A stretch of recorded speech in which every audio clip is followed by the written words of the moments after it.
살아있어요! 폭우가 쏟아지는 한밤중 낡은 경차를 몰던 여자는 국도변에 쓰러진 남자를 발견하고 급정거했습니다. 휠체어가 뒤집혀 있고 진흙탕에 얼굴을 박은 채 죽은 듯 누워있는 남자의 모습이 헤드라이트에 비쳤어요. 여자는 비명을 지르며 차에서 뛰어내려 남자의 가슴에 귀를 댔습니다. 미약하게 들리는 심장 소리, 그는 아직 살아있었어요. 여자는 가냘픈 몸으로 성인 남성을 끌어안고 필사적으로 경차까지 옮기기 시작했어요. 그날 밤 빗속에서 벌어진 이 운명적인 만남은 두 사람의 인생을 완전히 바꿔놓았습니다. 과연 이 남자의 정체는 누구이며 왜 이런 끔찍한 상황에 처하게 된 걸까요? 두 사람의 운명은 앞으로 어떻게 달라지게 될까요? 사연 시작 전에 구독과 좋아요로 새내기 작가를 응원해주세요. 여러분의 생각을 댓글로 남겨주시면 그 손끝에 큰 복이 함께하시길 기원합니다. 사연 시작합니다. 태성그룹 회장 서재훈이 심장마비로 급사한 지 사흘째 되던 날이었습니다. 장례식장은 조문객들로 북적였지만 정작 장남 서희결의 모습은 보이지 않았어요. 영정사진 속 회장의 미소는 따뜻했지만 빈소 앞에는 이결의 계모인 박춘숙과 이복 동생인 서태열만이 자리를 지키고 있었습니다. 조문객 중 한 명이 수상하다는 듯 물었어요. 큰아드님은 어디 계십니까? 박춘숙은 검은 상복 소매로 눈가를 훔치며 대답했습니다. 불의의 사고를 당해 병원에 입원 중이에요. 아버님 마지막 가시는 길도 못 지켜드려서. 그녀의 목소리는 애통함으로 가득했지만 눈빛만은 차갑게 가라앉아 있었어요. 그 시각 이결은 서울중앙병원 특실병동에 누워 천장만 멍하니 바라보고 있었습니다. 사고 당일의 기억이 파편처럼 떠올랐다가 사라지기를 반복했어요. 회사 주차장에서 차에 오르려던 순간 어디선가 나타난 승합차가 맹렬한 속도로 돌진해왔던 그 순간이요. 이결은 몸을 피하려 했지만 차체에 세게 부딪혀 10여 미터를 날아가 바닥에 처박혔습니다. 주차장 경비원이 비명을 지르며 달려왔고 누군가 구급차를 불렀어요. 정신을 차렸을 때는 이미 병원 응급실이었고 집도인은 차분하면서도 무거운 목소리로 말했습니다. 척추 3번과 4번 사이에 심한 손상이 있습니다. 하반신 감각이 없으실 겁니다. 이결은 그 말을 듣고도 믿지 못해 이불을 걷어내고 자신의 다리를 내려다봤어요. 두 다리는 멀쩡해 보였지만 손으로 아무리 꼬집어도 전혀 아픔이 느껴지지 않았습니다. 옆에 서 있던 간호사가 조심스럽게 물었어요. 보호자분께 연락드릴까요? 이결은 고개를 저었습니다. 아버지는 이미 이 세상 사람이 아니었고 나머지 가족들을 믿을 수 없었어요. 병실 문이 열리고 계모 박춘숙이 검은색 상복 차림으로 들어왔습니다. 그녀는 이결의 침상 옆에 서서 짧게 고개를 숙이며 말했어요. 아버님 빈소에 가보고 싶겠지만 지금 몸 상태로는 무리야. 이결은 박춘숙의 눈빛이 슬픔이 아닌 다른 감정으로 가득 차 있음을 느꼈습니다. 그녀는 이결의 손을 잠깐 쥐었다가 놓으며 덧붙였어요. 유언장 공개는 네가 회복되고 나서 하기로 했어. 서두를 필요 없으니 천천히 쉬렴. 박춘숙이 나간 뒤 이결은 불안한 예감에 휴대폰을 찾았습니다. 하지만 전화기는 어느새 사라져 있었고 병실 안에는 낯선 간호사 한 명만이 묵묵히 서 있었어요. 제 핸드폰 어디 갔죠? 간호사는 눈도 마주치지 않은 채 대답했습니다. 보호자분이 가져가셨어요. 환자분 안정에 방해된다고요. 이결은 그제야 자신이 완전히 고립되었음을 깨달았습니다. 병원에서의 나흘은 지옥 같았어요. 재활치료사가 매일 찾아와 이결의 다리 근육을 주물렀지만 감각은 돌아오지 않았습니다. 조금씩이라도 움직임이 생기면 희망이 있어요.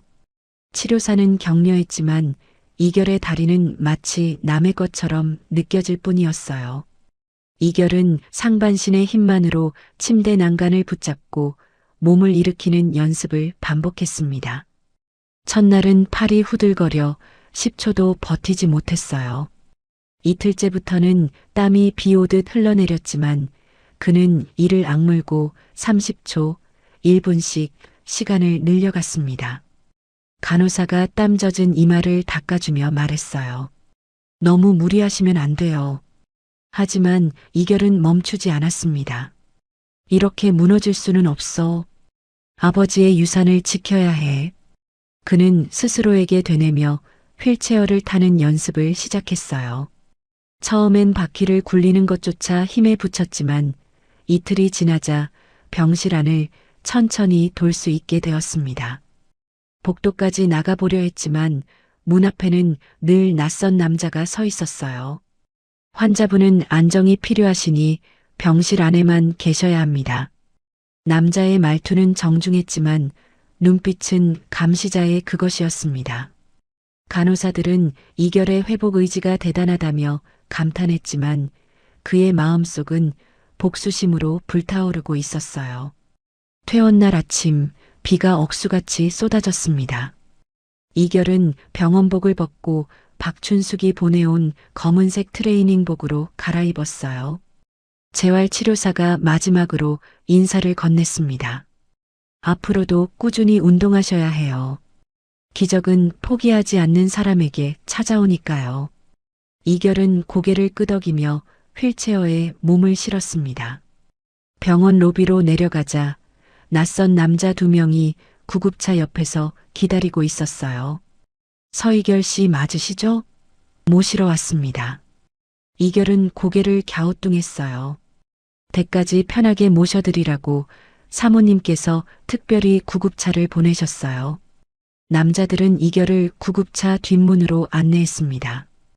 휠체어가 차 안으로 밀려 들어가고 문이 철컥 닫히는 순간 이결은 뭔가 이상함을 느꼈어요.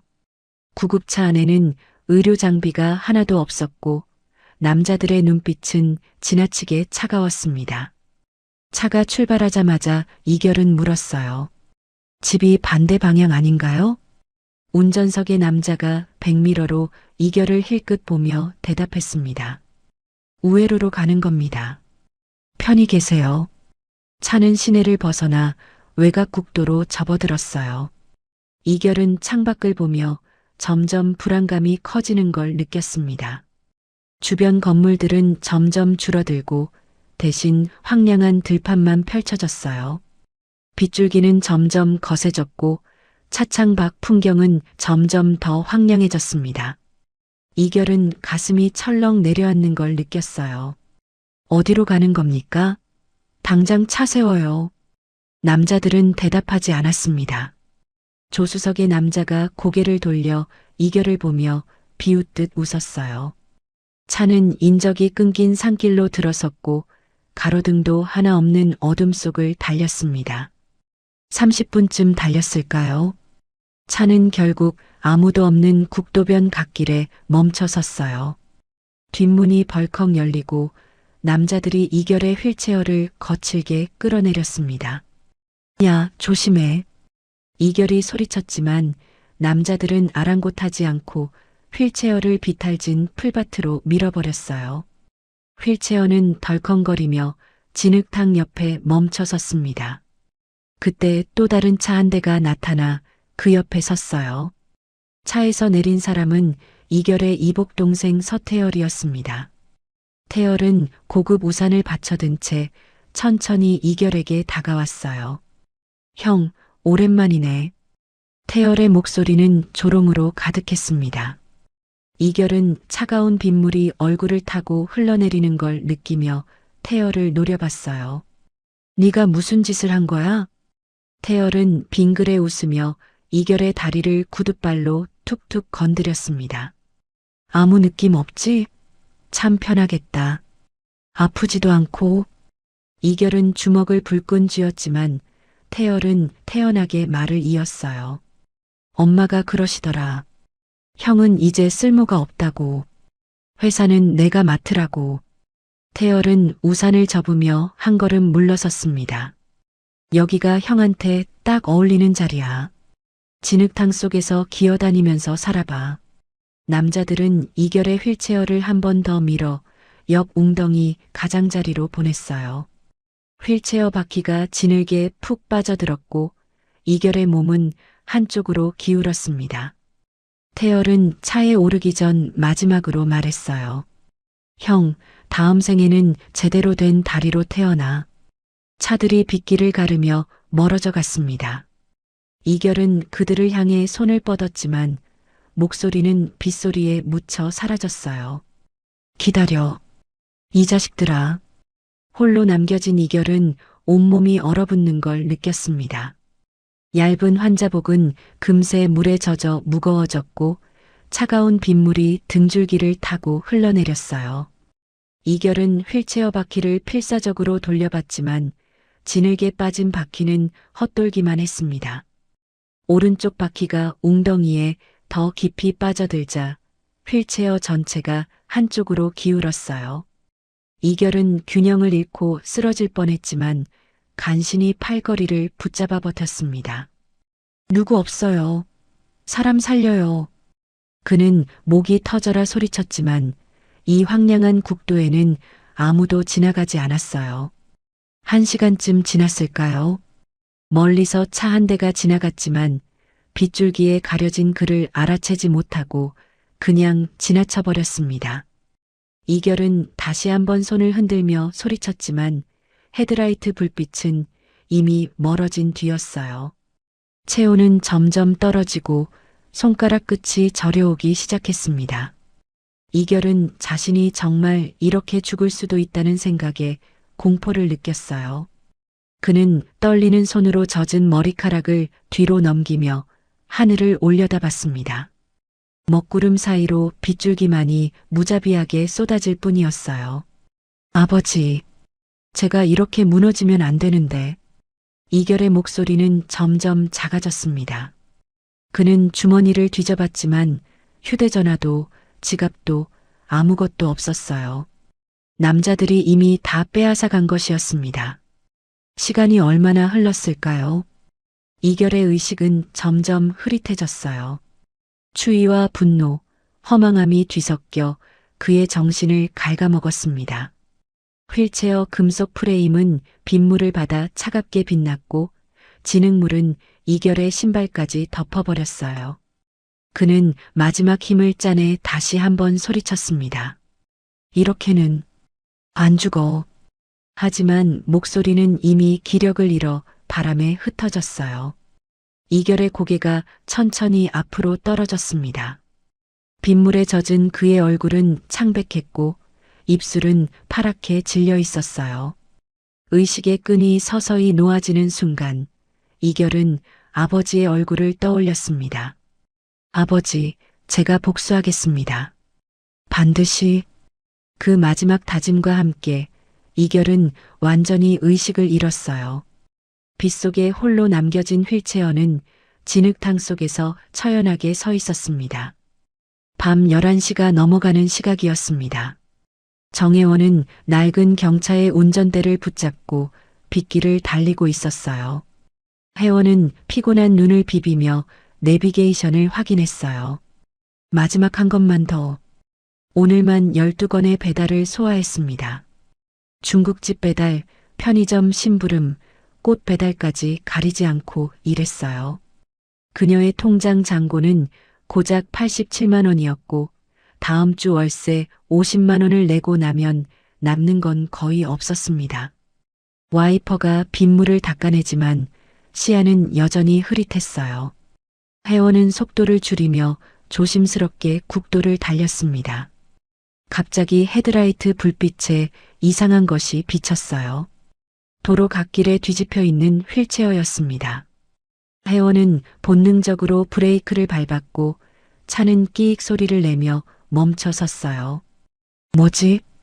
그녀는 비상등을 켜고 조심스럽게 차에서 내렸습니다.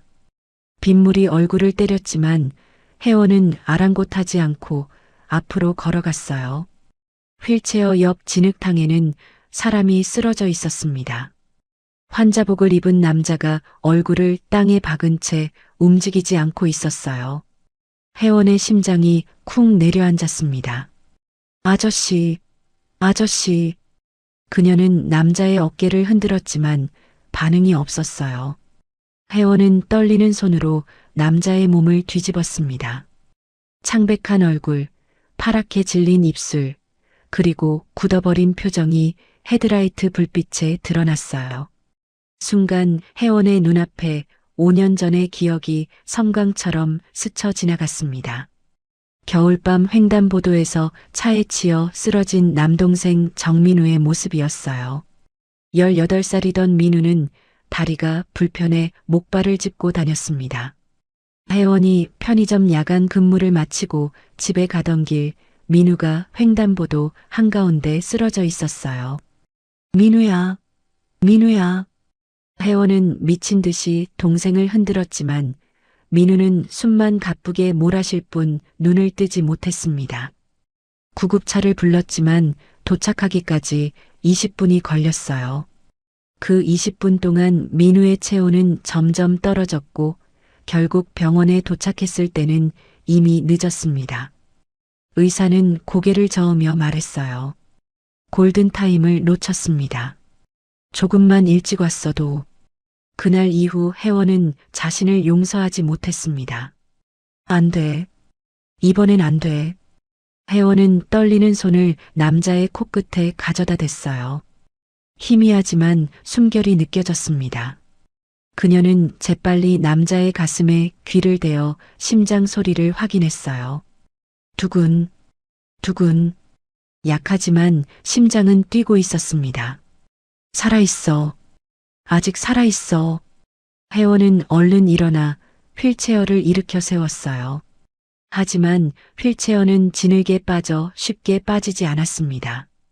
그녀는 온 힘을 다해 휠체어를 잡아당겼고 진흙이 철벅 소리를 내며 바퀴를 놓아줬어요.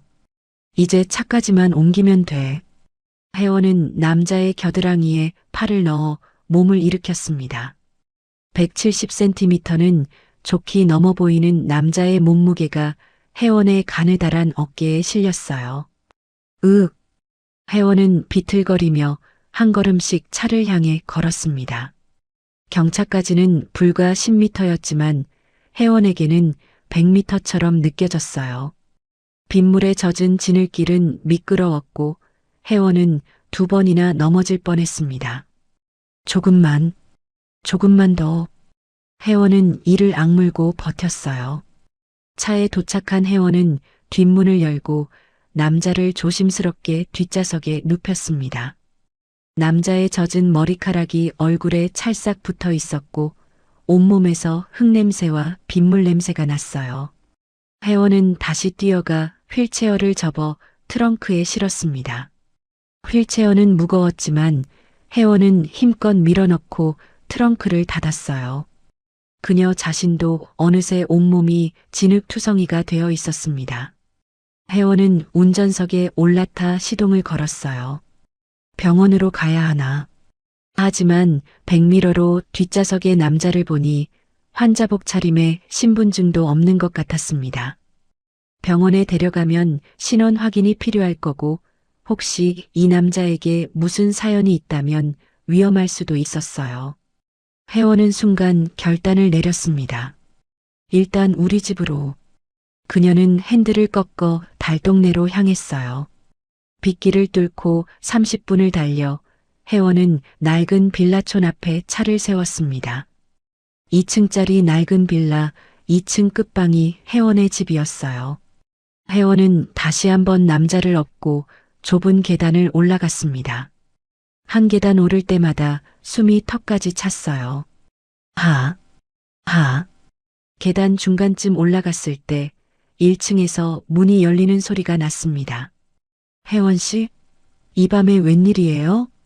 1층에 사는 70대 김할머니였어요. 혜원은 당황해서 얼른 대답했습니다. 아, 할머니. 친구가 좀 다쳐서요. 괜찮아요. 김할머니는 의심스러운 눈으로 혜원을 쳐다봤어요. 경찰 불러야 하는 거 아니에요? 아니에요, 할머니. 제가 병원 데려갈 거예요. 걱정 마세요. 혜원은 서둘러 계단을 올라갔고 김할머니는 고개를 갸웃거리며 문을 닫았습니다. 2층에 도착한 혜원은 떨리는 손으로 문을 열고 남자를 방 안으로 끌고 들어갔어요. 사평도 안 되는 단칸방에는 작은 침대 하나와 옷장, 그리고 낡은 책상만이 놓여 있었습니다. 혜원은 남자를 침대 위에 조심스럽게 눕혔어요. 남자의 얼굴은 여전히 창백했고 입술은 파랗게 질려 있었어요. 숨소리는 거칠고 불규칙했습니다.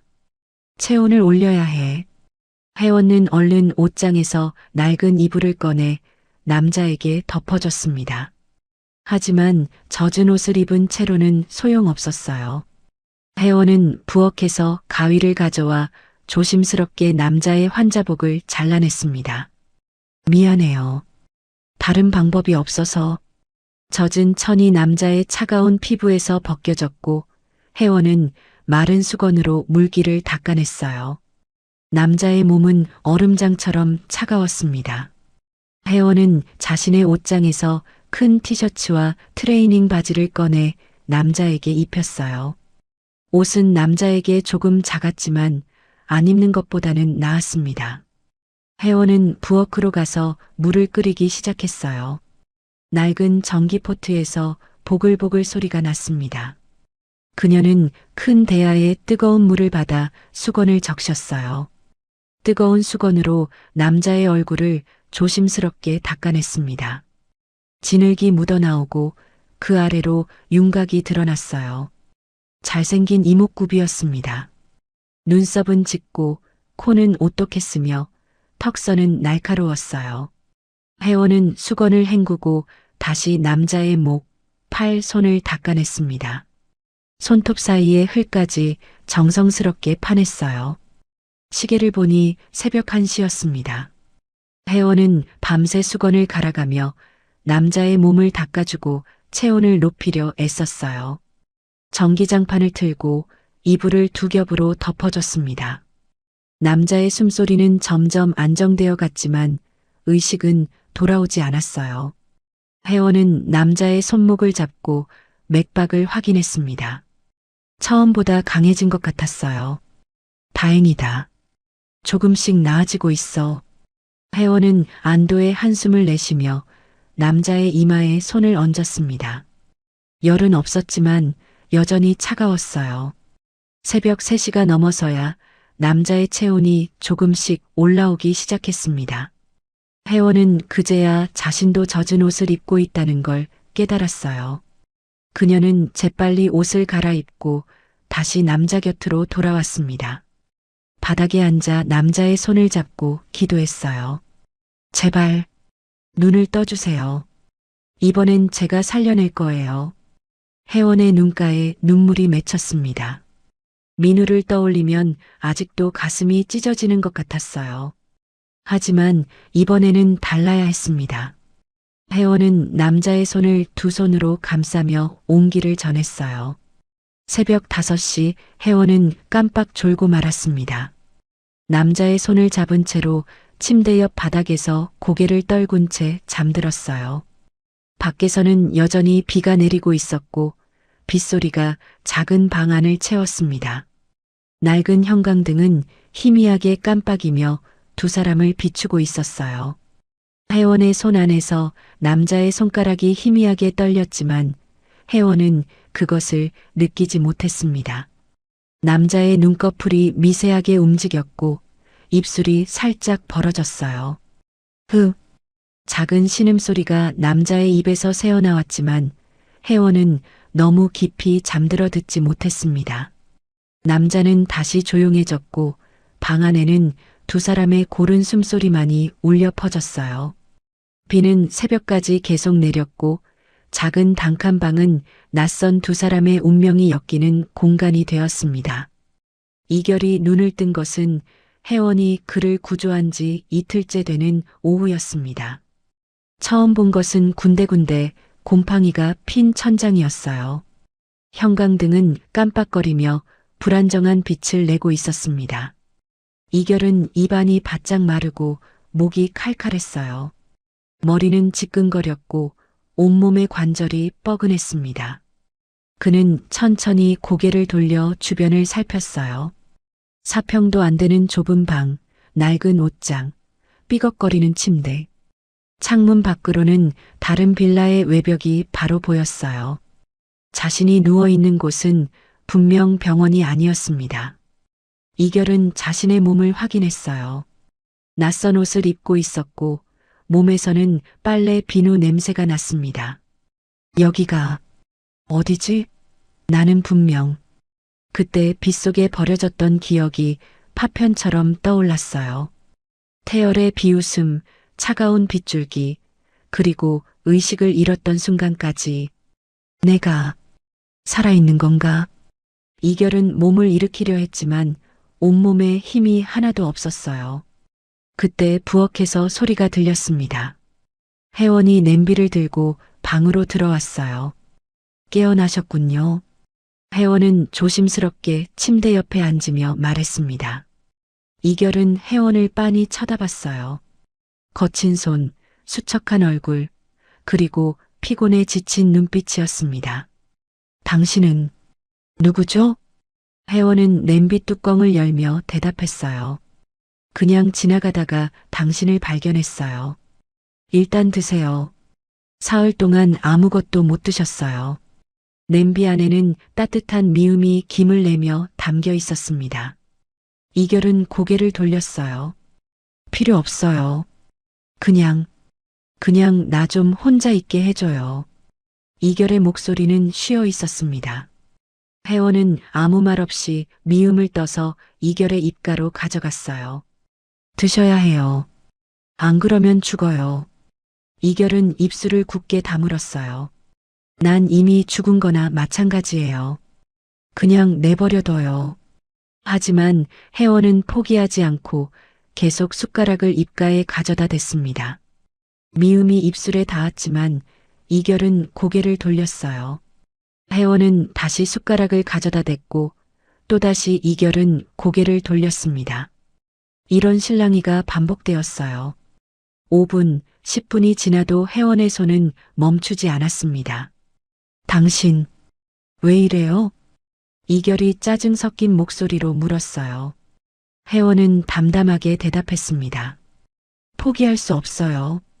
당신을 살려냈는데 이렇게 보낼 순 없어요. 결국 이결은 입을 열었고 혜원은 조심스럽게 미음을 흘려 넣었어요. 따뜻한 미음이 목구멍을 타고 내려가자 이결은 자신이 얼마나 배고팠는지 깨달았습니다.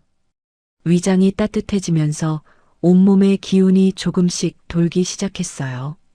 혜원은 한 숟가락 한 숟가락 천천히 이결에게 먹였습니다.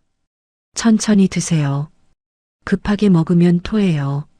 미음 한 그릇을 다 먹고 나서야 이결은 조금 힘이 나는 것 같았습니다. 혜원은 그릇을 들고 일어서며 말했어요. 좀 쉬세요. 저는 배달 나갔다 올게요. 잠깐. 이결이 혜원을 불렀지만 혜원은 이미 방문을 나서고 있었습니다. 문이 닫히는 소리가 났고 이결은 다시 혼자가 되었어요. 그는 천장을 바라보며 지난 일들을 떠올렸습니다. 아버지의 죽음, 계모의 배신, 납치, 그리고 빗속에 버려진 자신. 이결은 이불을 걷어내고 자신의 다리를 내려다봤어요. 두 다리는 여전히 그대로였지만 아무런 감각도 없었습니다. 그는 주먹으로 허벅지를 세게 내리쳤어요. 아무런 느낌이 없었습니다. 젠장. 이결의 눈에서 눈물이 흘러내렸어요. 몇 시간 후 혜원이 돌아왔습니다. 그녀는 손에 비닐봉지를 들고 있었어요. 편의점 도시락이에요. 제대로 된 음식은 아니지만. 혜원은 도시락을 데워 이결 앞에 내놓았습니다. 이결은 이번에는 거부하지 않고 스스로 젓가락을 들었어요. 하지만 손에 힘이 없어 젓가락이 자꾸 미끄러졌습니다. 혜원이 다가와 이결의 손을 잡아 젓가락을 바르게 잡도록 도와줬어요. 천천히 하세요. 이결은 혜원의 손을 바라봤습니다. 거칠고 상처투성이었어요. 당신 손. 혜원은 손을 빼며 웃었어요. 배달 일하다 보면 이래요. 신경 쓰지 마세요. 그날 밤 이결은 다시 자신의 다리를 내려다보며 절망에 빠졌습니다. 혜원은 그런 이결을 보더니 말없이 다가와 그의 다리를 쓰다듬었어요. 뭐 하는 거예요? 마사지요. 혈액순환을 시켜야 근육이 굳지 않아요. 혜원은 이결의 허벅지부터 시작해 천천히 주물렀습니다. 이결은 아무런 감각도 느낄 수 없었지만 혜원의 정성은 느껴졌어요. 왜 이러는 거죠? 당신은 나를 모르잖아요. 혜원은 대답하지 않고 계속 마사지를 했습니다. 1시간, 2시간이 지나도 혜원의 손은 멈추지 않았어요. 이결은 혜원의 얼굴을 바라봤습니다. 땀이 이마에 송글송글 맺혀 있었지만 그녀는 멈추지 않았어요. 그만해요. 당신도 힘들잖아요. 혜원이 처음으로 이결을 똑바로 쳐다봤습니다. 제 동생도 다리가 불편했어요. 혜원의 목소리는 낮고 떨리고 있었어요. 전 동생을 지키지 못했어요. 그래서 이번엔 달라야 해요. 이결은 더 이상 아무 말도 하지 못했습니다. 사흘이 지났습니다. 혜원은 아침 일찍 나가 저녁 늦게 돌아왔고 이결은 하루 종일 방 안에서 혼자 시간을 보냈어요. 혜원이 없는 동안 이결은 상반신 근력 운동을 시작했습니다. 침대 난간을 붙잡고 팔굽혀펴기를 했고 아령 대신 물병을 들어 올렸어요. 땀이 비 오듯 쏟아졌지만 이결은 멈추지 않았습니다. 저녁마다 혜원은 이결의 다리를 마사지했고 이결은 그녀의 헌신을 보며 조금씩 마음이 열리는 걸 느꼈어요. 어느 날 저녁 이결이 조심스럽게 물었습니다. 왜 나를 도와주는 거예요? 나는 당신에게 아무것도 해줄 수 없는데. 혜원은 잠시 손을 멈추고 대답했어요. 해줄 수 있어요. 사람만 있으면 돼요.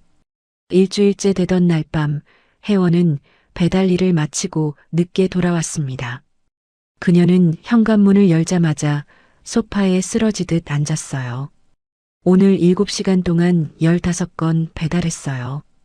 혜원의 목소리는 기진맥진했습니다. 이결은 처음으로 혜원에게 물을 따라 건넸어요. 고생했어요. 혜원은 놀란 듯 이결을 쳐다봤습니다. 이결이 먼저 말을 건넨 건 처음이었어요. 혜원은 물을 받아 마시며 미소 지었습니다. 괜찮아요. 익숙해요. 하지만 그녀의 손은 떨리고 있었고 눈꺼풀은 무겁게 감기고 있었어요. 그날 밤 혜원은 평소보다 일찍 잠들었습니다. 소파에 앉은 채로 고개를 떨구고 깊은 잠에 빠졌어요. 숨소리가 고르게 들려왔습니다. 이결은 침대에서 조용히 일어나 휠체어를 향해 몸을 끌었어요. 팔의 힘만으로 바닥을 기며 이동하는데 5분이 걸렸습니다. 휠체어에 올라탄 이결은 조심스럽게 바퀴를 굴려 혜원 쪽으로 갔어요. 혜원의 손에는 낡은 핸드폰이 쥐어져 있었습니다.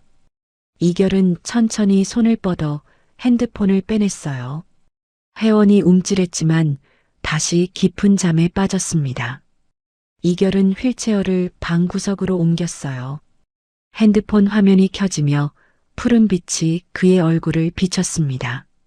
그는 떨리는 손가락으로 번호판을 눌렀어요. 최상무의 번호는 아직도 그의 머릿속에 선명하게 남아 있었습니다. 이결은 메시지 창을 열고 짧게 입력했어요. 나 살아있어요. 절대 아무에게도 알리지 말고 혼자 와주세요. 이결은 위치 정보를 첨부하고 전송 버튼을 눌렀습니다. 메시지가 전송되는 몇 초 동안 이결은 숨을 죽였어요. 혹시라도 혜원이 깰까봐 그녀의 얼굴을 계속 주시했습니다. 전송 완료 표시가 떴어요. 이결은 핸드폰을 다시 혜원의 손에 조심스럽게 쥐어줬습니다. 혜원은 전혀 깨지 않았어요. 이결은 다시 휠체어를 굴려 침대로 돌아왔고 힘겹게 몸을 침대 위로 옮겼습니다. 그는 천장을 바라보며 생각했어요. 이제 시작이다. 박춘숙, 서태열. 너희가 날 이렇게 만들었지. 하지만 난 살아남았어. 이결의 눈빛에는 복수의 불꽃이 타오르고 있었습니다. 하지만 동시에 소파에서 잠든 혜원을 보며 가슴 한편이 따뜻해지는 걸 느꼈어요. 이 사람만큼은 지켜야 해. 이결은 눈을 감고 내일을 준비했습니다. 방 안은 고요했고 두 사람의 숨소리만이 어둠 속에서 울려 퍼졌어요. 이결이 메시지를 보낸 지 이틀 후인 목요일 오전이었습니다. 최상무는 태성그룹 본사 지하 주차장에서 조심스럽게 주변을 살폈어요. CCTV 사각지대를 확인하고 평소 타던 벤츠 대신 정비소에서 빌린 낡은 1톤 트럭에 올라탔습니다. 트럭은 삐걱거리며 시동이 걸렸어요. 이결아, 제발 무사하기만 해라. 최상무는 떨리는 손으로 핸들을 잡고 주차장을 빠져나갔습니다. 회사를 나서며 최상무는 백미러를 여러 번 확인했어요. 박춘숙이 보낸 감시자가 따라붙지 않았는지 확인하는 것이었습니다. 다행히 뒤따라오는 차는 없었어요. 최상무는 시내를 빠져나와 외곽도로로 방향을 틀었습니다. 내비게이션에 찍힌 주소는 달동네 입구였어요. 이런 곳에 있다니. 최상무의 가슴은 먹먹했습니다. 화려한 저택에서 자라난 도련님이 달동네 단칸방에 있다는 사실이 믿기지 않았어요. 1시간을 달려 달동네 입구에 도착한 최상무는 트럭을 골목 어귀에 세웠습니다. 좁은 골목길을 따라 걸어 올라가자 낡은 빌라들이 다닥다닥 붙어 있었어요. 페인트가 벗겨진 외벽, 녹슨 계단, 곳곳에 쌓인 쓰레기까지. 최상무는 가슴이 미어지는 것 같았습니다. 2층 끝방 문 앞에 도착한 최상무는 떨리는 손으로 초인종을 눌렀어요. 안에서 발소리가 들렸고 문이 열렸습니다. 혜원이 경계하는 눈빛으로 최상무를 쳐다봤어요. 누구세요? 최상무는 정중하게 고개를 숙이며 말했습니다. 서이결 씨를 찾아왔습니다. 메시지 받고 왔어요. 혜원은 잠시 망설이다가 문을 열어줬어요. 들어오세요. 하지만 큰 소리 내지 마세요. 이웃들이 다 들어요. 최상무는 조심스럽게 방 안으로 들어갔습니다. 침대에 앉아있던 이결이 최상무를 보고 고개를 들었어요. 오셨군요, 최상무님. 최상무는 이결의 모습을 보는 순간 다리에 힘이 풀렸습니다. 수척해진 얼굴, 앙상한 어깨, 그리고 이불로 덮인 감각 없는 두 다리. 한때 회사 전체를 호령하던 젊은 총수의 모습은 어디에도 없었어요. 최상무는 그 자리에서 무릎을 꿇고 바닥에 엎드렸습니다. 이결아, 이결아. 목이 메어 더 이상 말이 나오지 않았어요. 최상무의 어깨가 들썩거렸고 소리 없는 오열이 이어졌습니다. 30년 넘게 서 회장을 모셨고 어린 시절부터 이결을 지켜봐 온 삼촌 같은 존재였어요. 그런 그가 바닥에 엎드려 울고 있었습니다. 이결은 침착하게 말했어요. 일어나세요, 최상무님. 울 시간 없어요. 최상무는 눈물을 훔치고 일어나 이결 앞에 섰습니다. 그는 품 안에서 작은 상자를 꺼내 이결에게 건넸어요. 준비해 온 것들이야. 상자 안에는 새 대포폰 한 대와 작은 USB가 들어 있었습니다. 대포폰은 추적 불가능하게 설정했고 USB에는 회사 보안망 우회 프로그램이 들어있다. 최상무는 조용한 목소리로 설명했어요. 이걸로 회사 내부 서버에 접속하실 수 있을 거야. 이결은 대포폰을 손에 쥐고 무게를 확인했어요. 회사 상황은 어떻습니까? 최상무의 표정이 어두워졌습니다. 박춘숙이 회장님 유언장을 조작했어. 법무팀을 매수해서 서태여를 후계자로 지목한 가짜 유언장을 만들었어. 증거는요? 원본 유언장은 금고에 숨겨뒀을 거야. 나는 회장님께서 유언장 작성하실 때 배석했었어. 최상무는 주머니에서 작은 수첩을 꺼냈어요. 그날 내가 메모한 내용이야. 회장님은 분명 이결이 너를 후계자로 지목하셨어. 이결은 수첩을 받아들고 페이지를 넘겼습니다. 아버지의 육필이 떠올랐어요. 취임식은 언제입니까? 이번 주 금요일. 5일 남았어. 최상무의 목소리는 다급했어요. 주주총회까지 강행할 계획이야. 그 전에 손을 써야 해. 이결은 고개를 끄덕였습니다. 최상무님은 계속 회사에 남아 계세요. 하지만 너를 지킬 사람이 필요해. 최상무의 목소리는 간절했어요. 아니요. 제가 없는 동안 상무님이 제 눈과 귀예요. 이결의 목소리는 단호했습니다. 박춘숙의 일거수일투족을 감시하세요. 그녀가 누구를 만나는지, 무슨 결제를 하는지 모든 걸 기록하세요. 최상무는 고개를 끄덕였어요. 박춘숙 주변에는 철통 같은 측근들이 있어. 비서실장 강민호, 법무팀장 유지석. 모두 박춘숙 사람들이야. 그럴수록 더 조심해야 합니다. 절대 정체를 들키면 안 됩니다. 이결은 최상무의 눈을 똑바로 쳐다봤어요. 최상무는 다시 한번 고개를 숙였습니다. 명심하마. 그는 또 다른 봉투를 꺼내 이결에게 건넸어요.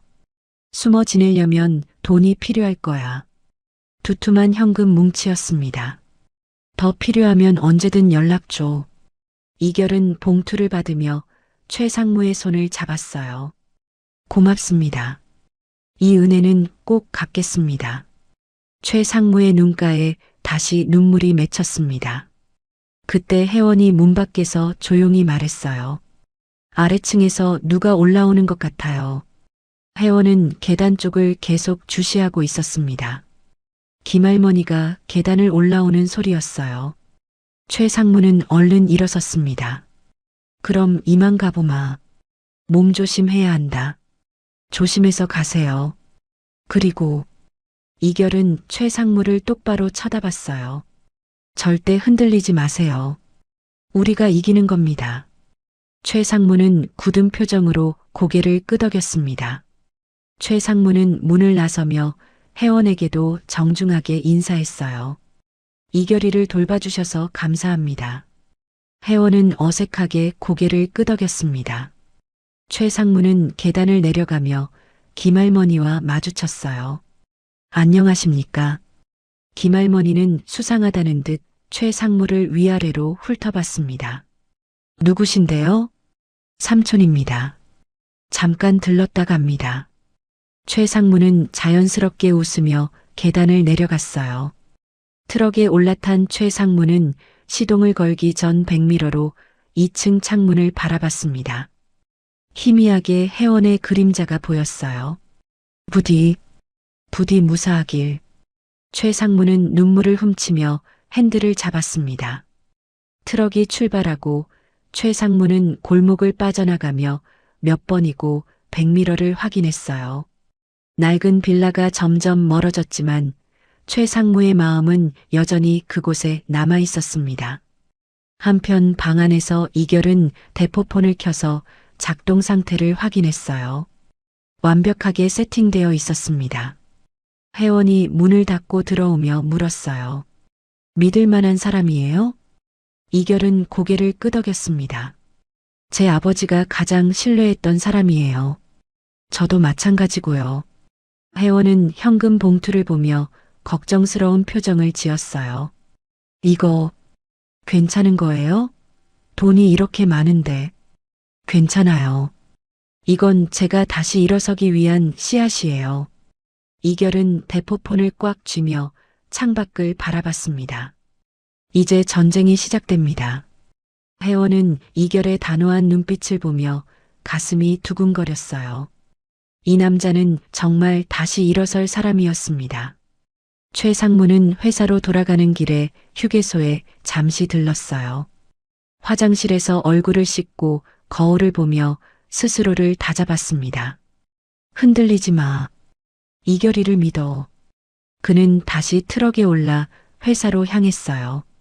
오후 3시 최상무는 정비소에 트럭을 반납하고 자신의 벤츠로 갈아탔습니다.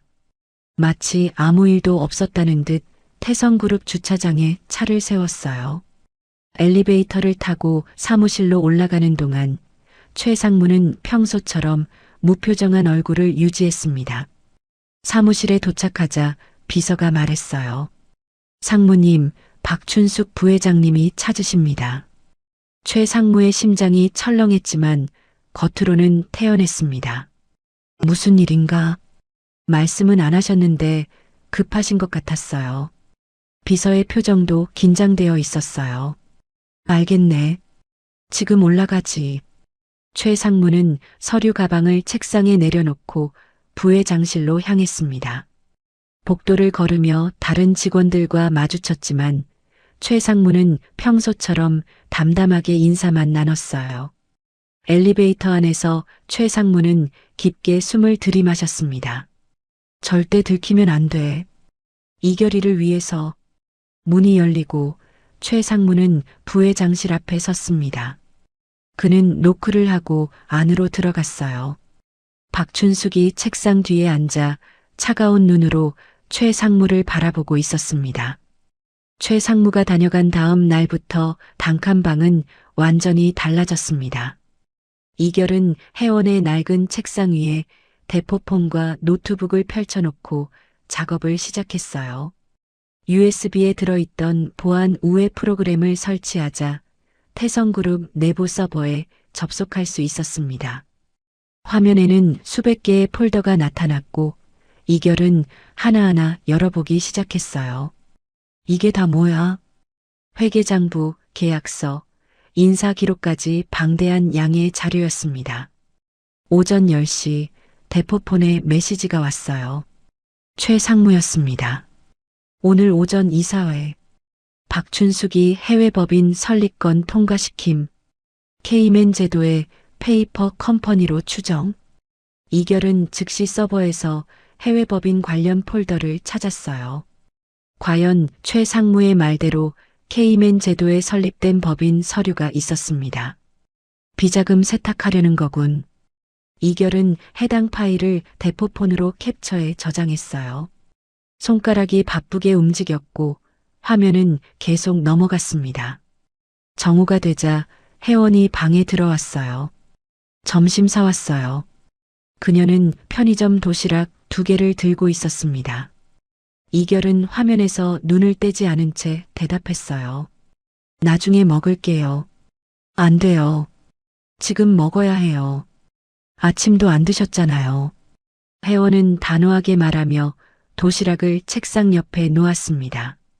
이결은 할 수 없이 작업을 멈추고 도시락을 열었어요. 같이 드세요. 혜원도 자리에 앉아 도시락을 먹기 시작했습니다. 두 사람은 좁은 방 안에서 나란히 앉아 묵묵히 식사를 했어요. 이결이 먼저 입을 열었습니다. 매일 이렇게 편의점 도시락만 사오는데 미안해요. 혜원은 고개를 저었어요. 괜찮아요. 어차피 저도 혼자 살 때 늘 이렇게 먹었어요. 그래도 당신이 다시 일어서면 그때 비싼 거 사주면 돼요. 혜원은 담담하게 웃으며 말했습니다. 이결은 혜원의 얼굴을 물끄러미 바라봤어요. 수척하지만 강인한 눈빛, 거친 손, 그리고 따뜻한 미소. 꼭 그렇게 할게요. 오후 2시 혜원은 다시 배달을 나갔습니다. 낡은 경차 시동을 걸며 혜원은 백미러로 2층 창문을 바라봤어요. 이결이 창가에서 손을 흔들고 있었습니다. 혜원도 손을 흔들며 출발했어요. 혜원은 핸들을 꽉 잡고 첫 번째 목적지로 향했어요. 그 사이 이결은 다시 노트북 앞에 앉았습니다. 오후 3시 최상무에게서 또 메시지가 왔어요. 박춘숙 비서실 통해 홍콩 계좌로 10억 송금 지시, 증거자료 전송, 곧이어 파일이 도착했습니다. 이결은 파일을 열어 확인했어요. 계좌 이체 내역서와 박춘숙의 결제 사인이 선명하게 찍혀 있었습니다. 이건 결정타가 될 수 있어. 이결은 자료를 정리해 별도 폴더에 저장했어요. 폴더 이름은 증거자료 박춘숙이었습니다. 오후 5시 이결은 휠체어를 타고 방 안을 천천히 돌았어요. 상반신 근력 운동을 할 시간이었습니다. 침대 난간을 붙잡고 팔굽혀펴기를 시작했어요. 하나, 둘, 셋. 땀이 이마에 송글송글 맺혔지만 이결은 멈추지 않았습니다. 20, 21, 22. 30개를 채우고 나니 팔이 후들거렸어요. 이결은 잠시 숨을 고르고 다시 시작했습니다. 저녁 7시 혜원이 돌아왔어요. 그녀는 피곤한 얼굴로 문을 열고 들어왔습니다. 오늘 10건 돌았어요. 진짜 힘들었어요. 혜원은 소파에 털썩 주저앉았어요. 이결은 휠체어를 굴려 혜원에게 다가갔습니다. 고생했어요. 물 드릴까요? 아니요, 괜찮아요. 혜원은 잠시 눈을 감고 쉬었어요. 이결은 조용히 부엌으로 가서 물을 따라왔습니다. 그래도 드세요. 혜원은 눈을 뜨고 이결을 보며 미소 지었어요. 고마워요. 저녁을 먹고 난 뒤 혜원은 늘 하던 대로 이결의 다리 마사지를 시작했습니다. 오이를 손에 덜어 따뜻하게 만든 뒤 이결의 종아리부터 천천히 주물렀어요. 오늘도 감각 없으시죠? 네. 여전해요. 혜원은 말없이 이결의 허벅지를 주물렀어요. 근육이 조금씩 풀리는 게 손끝으로 느껴졌습니다.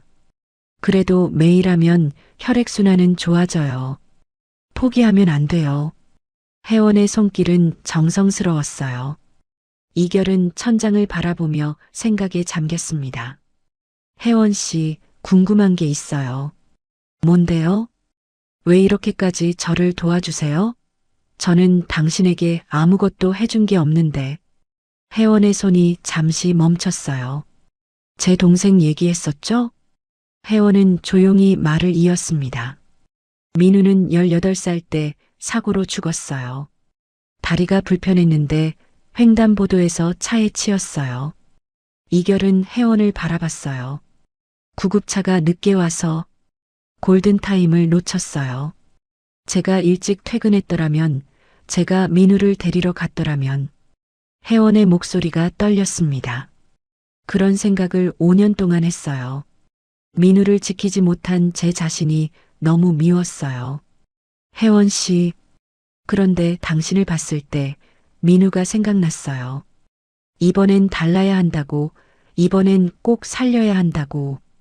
혜원은 눈물을 훔치며 다시 마사지를 시작했어요. 이결은 가슴이 먹먹해지는 걸 느꼈습니다. 민우도 당신처럼 착한 사람이었어요? 혜원은 고개를 끄덕였어요. 네, 다리는 불편했지만 늘 웃고 다녔어요. 제가 힘들어하면 오히려 저를 위로해줬어요. 좋은 동생이었네요. 네. 세상에서 제일 좋은 동생이었어요. 혜원의 눈에서 눈물이 흘러내렸습니다.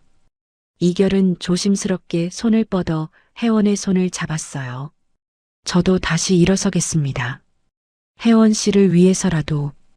혜원은 고개를 들어 이결을 바라봤어요. 두 사람의 눈이 마주쳤습니다. 그날 밤 이결은 늦게까지 작업을 계속했어요.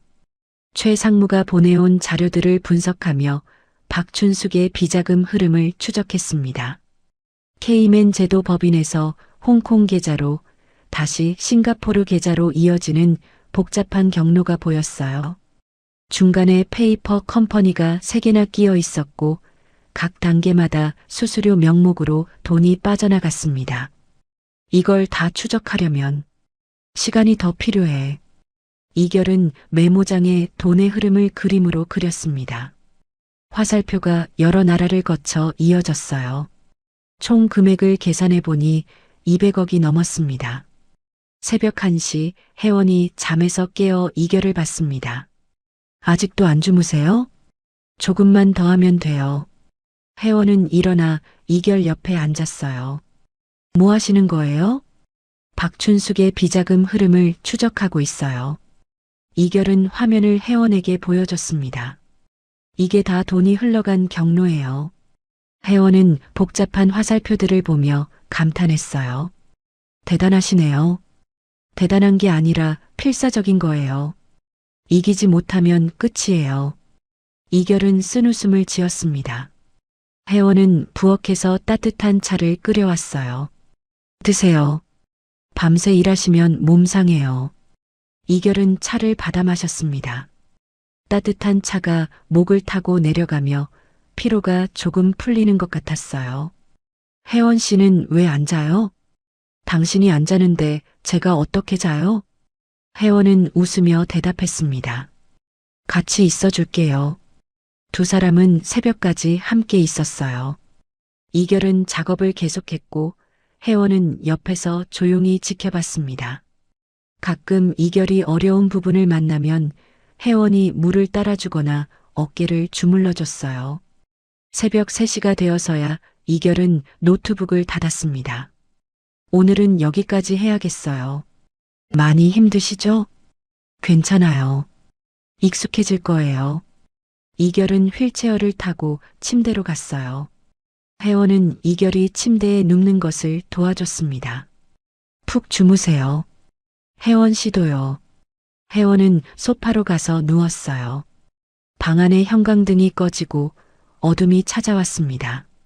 하지만 두 사람의 마음속에는 서로에 대한 따뜻한 감정이 자라나고 있었어요. 다음 날 아침, 이결은 일찍 일어났습니다. 대포폰을 확인하니 최상무에게서 긴급 메시지가 와 있었어요. 박춘숙, 주주총회 날짜 확정. 이번 주 금요일 오후 2시. 서둘러야 해. 이결은 메시지를 보고 주먹을 불끈 쥐었습니다. 사흘 남았군. 그는 노트북을 켜고 지금까지 모은 증거들을 정리하기 시작했어요. 이번 주 금요일 모든 게 결정될 것이었습니다. 금요일 오후 1시 30분이었습니다. 태성그룹 본사 지하 주차장에 검은색 승합차 한 대가 조용히 들어왔어요. 운전석에서 내린 사람은 최상무였고 뒷문이 열리며 휠체어에 앉은 이결이 모습을 드러냈습니다. 혜원이 반대편 문에서 내려 이결을 부축했어요. 준비되셨어요? 혜원이 조용히 물었습니다. 이결은 고개를 끄덕이며 휠체어 팔걸이를 꽉 움켜쥐었어요. 이제 시작입니다. 최상무는 주차장 출입구를 확인하며 말했습니다. 지금 위층 강당에는 주주 200여 명이 모여 있어. 언론사도 5군데 와 있고. 이결은 가방에서 작은 태블릿을 꺼내 화면을 확인했어요. 증거 파일들이 모두 준비되어 있었습니다. 오후 2시가 되기 10분 전이었습니다. 이결은 휠체어에서 천천히 일어섰어요. 최상무가 급히 부축하려 했지만 이결은 손을 저었습니다. 혼자 할 수 있어요. 이결은 상반신의 힘만으로 몸을 일으켰고 혜원이 지팡이를 건넸어요. 지팡이를 짚은 이결은 한 발 한 발 조심스럽게 걸음을 내디뎠습니다. 한 달 동안 밤낮으로 연습한 결과였어요. 다리에는 여전히 감각이 없었지만 상체와 균형으로 버티며 걸을 수 있게 되었습니다. 대단하구나. 최상무의 눈가에 눈물이 맺혔어요. 최상무님, 울지 마세요. 아직 끝난 게 아니에요. 이결은 엘리베이터를 향해 천천히 걸었습니다. 5층 강당 앞 복도에 도착했을 때 안에서 박수 소리가 들렸어요. 박춘숙의 개회사가 시작된 것이었습니다. 이결은 문 앞에서 잠시 멈춰섰어요. 혜원이 이결의 손을 꽉 잡았습니다. 당신은 할 수 있어요. 이결은 혜원을 보며 미소 지었어요. 고마워요. 여기까지 와준 것만으로도. 최상무가 강당 문을 천천히 열었습니다. 강당 안은 웅성거리는 소리로 가득했어요. 단상 위에는 화려한 정장을 입은 박춘숙이 서 있었고 그녀 옆에는 서태열이 비장한 표정으로 앉아 있었습니다. 앞줄에는 태성그룹의 주요 임원들이 자리하고 있었어요. 재무이사, 영업본부장, 인사담당 상무까지 모두 정장 차림으로 박춘숙을 바라보고 있었습니다. 주주들은 모두 단상을 향해 앉아 있었고 뒤편에는 카메라를 든 기자들이 대기하고 있었어요. 경제신문사 기자 3명이 카메라를 설치하고 있었고 방송사 취재진도 보였습니다. 박춘숙이 마이크를 잡고 말했습니다. 고인이 되신 서재훈 회장님의 뜻에 따라 오늘 이 자리에서 새로운 태성그룹의 시작을 알리고자. 그때 강당 뒷문이 천천히 열렸어요. 지팡이를 짚은 이결이 회원의 부축을 받으며 천천히 들어왔습니다. 복도를 걸어 강당 안으로 들어서는 그 짧은 거리가 마치 100m처럼 느껴졌어요. 이결의 이마에는 땀이 송글송글 맺혔지만 그는 멈추지 않았습니다. 강당 안의 모든 시선이 일제히 뒤로 향했어요. 앞줄에 앉아있던 재무이사가 안경을 벗으며 눈을 비볐습니다. 저 사람, 정말 서이결 도련님 맞아? 옆에 앉은 영업본부장이 속삭였어요. 죽은 줄 알았는데 어떻게? 주주 한 명이 자리에서 벌떡 일어나며 소리쳤습니다. 저 사람, 서이결 아닙니까? 죽은 줄 알았는데 살아계셨어. 강당 안이 순식간에 소란스러워졌어요. 박춘숙은 마이크를 쥔 채 얼어붙은 표정으로 이결을 바라봤습니다. 그녀가 들고 있던 와인잔이 손에서 미끄러져 바닥에 떨어졌어요. 쨍그랑 유리 깨지는 소리가 강당 안에 울려 퍼졌습니다. 이결은 천천히 하지만 멈추지 않고 단상을 향해 걸었어요. 주주들은 숨을 죽이고 그를 지켜봤습니다. 한 발 한 발 내딛는 이결의 모습에서 비장함이 느껴졌어요. 단상 아래에 도착한 이결은 마이크를 향해 손을 뻗었습니다. 최 상무가 재빨리 무선 마이크를 이결에게 건넸어요. 이결은 마이크를 잡고 강당을 가득 메운 사람들을 천천히 둘러봤습니다. 여러분, 저는 서이결입니다. 이결의 목소리가 강당 안을 가득 채웠어요. 죽은 줄 아셨죠? 정말 그렇게 될 뻔했습니다. 박춘숙이 끼어들려 했지만 이결은 먼저 말을 이었습니다. 한 달 전 저는 이 사람들에게 살해당할 뻔했어요. 이결은 박춘숙과 태열을 가리켰어요. 태열이 자리에서 벌떡 일어났습니다. 무슨 헛소리야. 형은 사고를 당한 거잖아. 이결은 차분하게 대답했어요. 사고? 아니요. 이건 치밀하게 계획된 살인 미수였습니다. 이결은 회원에게 태블릿을 건네받았어요. 최 상무가 미리 준비한 케이블로 태블릿을 강당 대형 화면에 연결했습니다. 화면이 켜지자 강당이 어두워졌어요. 첫 번째 영상이 재생되기 시작했습니다. 빗줄기가 쏟아지는 국도변 휠체어에 앉은 이결이 진흙탕에 버려지는 장면이었어요. 야, 그냥 여기 버려. 남자의 목소리가 들렸습니다. 휠체어가 덜컹거리며 웅덩이 옆에 내팽개쳐지고 이결은 빗속에 홀로 남겨졌어요. 강당 안에서 누군가 비명을 질렀습니다. 저건 너무하잖아요. 영상은 계속 이어졌어요. 태열이 우산을 쓰고 이결에게 다가가는 장면이 나왔습니다. 형, 오랜만이네. 태열의 목소리가 강당 안에 울려 퍼졌어요. 여기가 형한테 딱 어울리는 자리야. 진흙탕 속에서 기어다니면서 살아봐. 강당 안 사람들이 일제히 태열을 쳐다봤어요. 태열의 얼굴은 창백하게 질려 있었습니다. 저 건 조작이야. 합성한 거라고. 하지만 아무도 그의 말을 믿지 않았어요. 이결은 다음 파일을 열었습니다. 이번에는 녹취록이었어요. 흔적도 없이 지워버려. 누가 봐도 사고사처럼 보이게 박춘숙의 목소리가 또렷하게 들렸습니다. 알겠습니다, 사모님. 이결이 죽고 나면 유 원장은 내가 처리할 테니 넌 신경 쓰지 마. 녹취록이 끝나자 강당은 얼어붙은 듯 조용해졌어요. 박춘숙은 단상에서 비틀거리며 뒷걸음질 쳤습니다. 이건 거짓말이에요. 조작한 거예요. 박춘숙이 소리쳤지만 그녀의 목소리는 떨리고 있었어요. 이결은 세 번째 파일을 열었습니다. 거짓말이 아닌 증거를 더 보여드리죠. 화면에는 유 원장 두 개가 나란히 떠올랐어요. 왼쪽은 원본, 오른쪽은 조작된 버전이었습니다. 왼쪽이 아버지께서 작성하신 진짜 유 원장입니다. 후계자는 장남 서희결, 오른쪽은 박춘숙 부회장이 법무팀을 매수해 만든 가짜예요. 후계자를 서태열로 바꿔치기 했죠. 주주들이 웅성거리기 시작했어요. 이건 명백한 사기 아닙니까? 회장님 유언을 조작하다니. 이결은 마지막 파일을 열었습니다.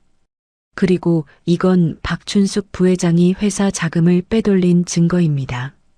화면에는 복잡한 계좌 이체 내역이 나타났어요.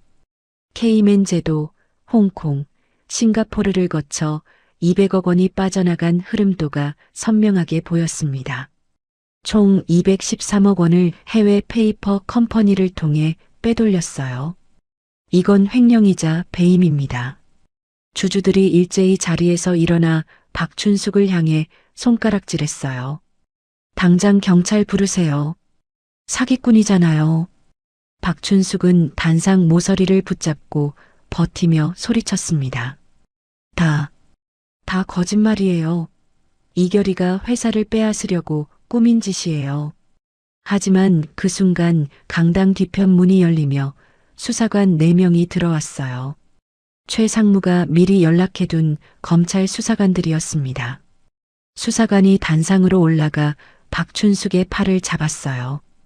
박춘숙 씨 사문서 위조 및 횡령 혐의로 동행하셔야겠습니다. 차가운 수갑이 박춘숙의 손목에 채워졌습니다. 찰칵. 박춘숙은 이결을 향해 도끼 어린 눈빛을 보냈어요. 네가 이렇게 만든 거야. 너만 없었으면. 수사관이 박춘숙을 끌고 나가려 했지만 그녀는 발버둥 치며 소리쳤습니다. 이 회사는 내 거야. 내 아들 거라고. 하지만 수갑에 묶인 그녀는 결국 강당 밖으로 끌려나갔어요. 태열도 다른 수사관에게 붙잡혀 끌려나갔습니다. 형, 살려줘. 나는 엄마가 시킨 대로 한 거야. 태열의 비명은 복도에서 점점 멀어졌어요. 강당 안은 잠시 정적에 휩싸였습니다. 그때 뒤편 주주석에서 한 노신사가 일어나 박수를 치기 시작했어요. 짝짝짝. 이내 다른 주주들도 하나둘 일어나 박수를 쳤습니다. 짝짝짝짝짝. 박수 소리가 강당을 가득 채웠고 주주들은 이결을 향해 환호했어요. 서이결 회장님, 태성의 진정한 후계자. 이결은 그 자리에 서서 눈물을 흘렸습니다. 아버지를 잃은 슬픔, 배신당한 분노, 그리고 마침내 복수를 이룬 안도감이 한꺼번에 밀려왔어요. 혜원이 다가와 이결의 어깨를 잡아줬습니다. 해냈어요. 정말 잘하셨어요. 이결은 혜원을 돌아보며 말했어요. 당신 덕분이에요. 당신이 없었으면 여기까지 못 왔어요. 최 상무도 단상으로 올라와 이결 앞에서 깊게 고개를 숙였습니다. 이결아, 정말 자랑스럽다. 회장님께서도 분명 기뻐하고 계실 거야. 이결은 최 상무의 손을 잡았어요. 최 상무님이 계셔서 가능했어요. 진심으로 감사드려요. 주주총회는 곧바로 이결의 회장 취임을 만장일치로 가결했습니다. 200여 명의 주주 전원이 찬성표를 던졌어요. 반대표는 단 한 표도 없었습니다. 박수 소리가 다시 한번 강당을 가득 채웠고 기자들의 카메라 플래시가 터졌어요. 경제신문 기자가 이결에게 마이크를 들이댔습니다. 회장님, 소감 한 말씀 부탁드립니다. 이결은 단상에서 주주들을 향해 깊게 고개를 숙였습니다. 아버지의 유지를 받들어 태성그룹을 바르게 이끌겠습니다. 그리고 저를 다시 살려주신 분들께 감사드립니다. 이결은 혜원과 최상무를 바라봤어요. 강당을 나서는 이결의 뒷모습을 혜원이 묵묵히 지켜봤습니다. 그의 등은 한 달 전보다 훨씬 넓어 보였어요. 복수는 끝났지만 진짜 시작은 이제부터였습니다. 주주총회가 끝나고 1시간 뒤였습니다. 이결은 혜원과 함께 태성그룹 본사 로비를 나서고 있었어요. 로비에는 직원들이 줄지어 서서 이결을 향해 고개를 숙였습니다. 회장님, 환영합니다. 축하드립니다, 회장님. 직원들의 목소리가 로비 전체에 울려 퍼졌어요. 이결은 한 명 한 명과 눈을 마주치며 고개를 끄덕였습니다. 고맙습니다. 모두 수고하셨어요. 로비 한쪽에서는 경비원들도 박수를 치고 있었어요. 한 달 전 주차장에서 이결의 사고를 목격했던 경비원 박 씨도 그 중에 있었습니다. 박 씨는 눈물을 훔치며 이결을 바라봤어요. 정말 다행입니다, 회장님. 밖으로 나오자 검은색 벤츠가 대기하고 있었습니다. 최상무가 운전석에서 내려 뒷문을 열어줬어요. 이결아, 집으로 가자. 네가 돌아갈 곳이야. 이결은 혜원의 손을 잡고 차에 올랐습니다. 혜원은 조금 주눅든 표정으로 고급 승용차 안을 둘러봤어요. 가죽 시트의 부드러운 감촉, 은은한 조명, 그리고 세차 냄새까지. 달동네 단칸방과는 너무나 다른 세계였습니다. 괜찮아요. 편하게 앉으세요. 이결이 혜원의 손을 꽉 잡아주며 말했어요. 차가 출발하자 서울 시내의 빌딩들이 차창 밖으로 지나갔습니다. 30분쯤 달렸을까요? 차는 강남의 한 고급 주택가로 들어섰어요. 높은 담장으로 둘러싸인 대저택들이 줄지어 있었습니다. 차는 그 중에서도 가장 큰 저택 앞에 멈춰 섰어요. 태성가라는 현판이 걸린 검은 철문이 천천히 열렸습니다. 안으로 들어서자 넓은 정원이 펼쳐졌어요. 잘 가꿔진 잔디밭, 분수대, 그리고 한쪽에는 100년은 좋게 넘어 보이는 느티나무가 서 있었습니다. 저택 본관은 3층 규모의 서양식 건물이었고 넓은 테라스와 유리창들이 햇빛을 받아 반짝이고 있었어요. 차에서 내린 혜원은 저택의 규모에 압도되어 한동안 말을 잇지 못했습니다. 여기가 당신이 살던 곳이에요? 이결은 쓸쓸하게 웃으며 고개를 끄덕였어요. 네, 제가 태어나고 자란 곳이에요. 그리고 아버지께서 돌아가신 곳이기도 하고요. 현관문이 열리고 집사 1명과 가정부 2명이 나와 허리를 굽혔습니다. 도련님, 돌아오신 것을 환영합니다. 60대로 보이는 집사 김 씨는 이결을 보자마자 눈시울이 붉어졌어요. 도련님이 무사하시다는 소식을 듣고 얼마나 기다렸는지 모릅니다. 이결은 집사의 손을 잡았습니다. 김 집사님, 그동안 고생 많으셨어요. 저택 잘 지켜주셔서 감사해요. 집 안으로 들어서자 넓은 거실이 나타났어요. 천장까지 닿는 큰 창문, 크리스털 샹들리에 대리석 바닥이 눈부시게 빛났습니다. 거실 중앙에는 흰색 가죽 소파가 놓여 있었고 한쪽 벽면에는 대형 TV와 오디오 시스템이 설치되어 있었어요. 반대편 벽에는 아버지가 수집하셨던 골동품들이 진열장 안에 가지런히 놓여 있었습니다. 고려청자, 조선백자, 그리고 붓글씨로 쓰인 족자들까지. 혜원은 이 모든 것을 둘러보며 숨을 죽였어요. 거실 한쪽 벽면에는 가족 사진들이 걸려 있었습니다. 이결의 어린 시절 사진, 학창 시절 사진, 그리고 아버지와 함께 찍은 사진들이 시간 순서대로 배열되어 있었어요. 하지만 그중 가장 큰 사진, 아버지와 어린 이결이 함께 찍은 사진의 액자는 깨져 있었습니다. 이결은 그 사진 앞에 천천히 다가갔어요. 유리 조각이 바닥에 흩어져 있었고 사진 속 아버지의 얼굴에는 금이 가 있었습니다. 박춘숙이 이것까지. 이결의 목소리가 떨렸어요. 최상무가 뒤에서 말했습니다. 박춘숙이 회장님 돌아가시자마자 너와 관련된 물건들을 모두 처분하라고 지시했어. 하지만 김 집사가 이 사진만큼은 지하 창고에 숨겨뒀다가 다시 걸어둔 거야. 이결은 깨진 액자를 조심스럽게 벽에서 떼어냈어요. 사진 속에서 아버지는 환하게 웃고 있었고 어린 이결은 아버지 품에 안겨 있었습니다. 아버지. 이결의 눈에서 눈물이 흘러내렸습니다.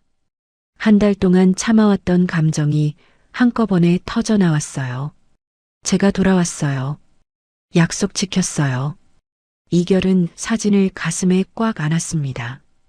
혜원이 조용히 다가와 이결의 등을 토닥여줬어요. 많이 보고 싶으셨죠? 이결은 고개를 끄덕이며 눈물을 닦았습니다.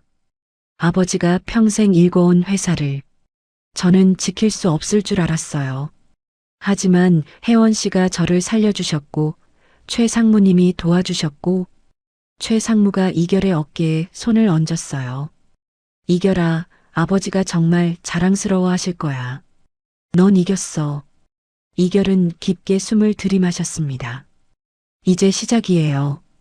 아버지가 원하셨던 대로 태성을 제대로 된 기업으로 만들 거예요. 이결은 혜원의 손을 잡고 2층으로 올라갔어요.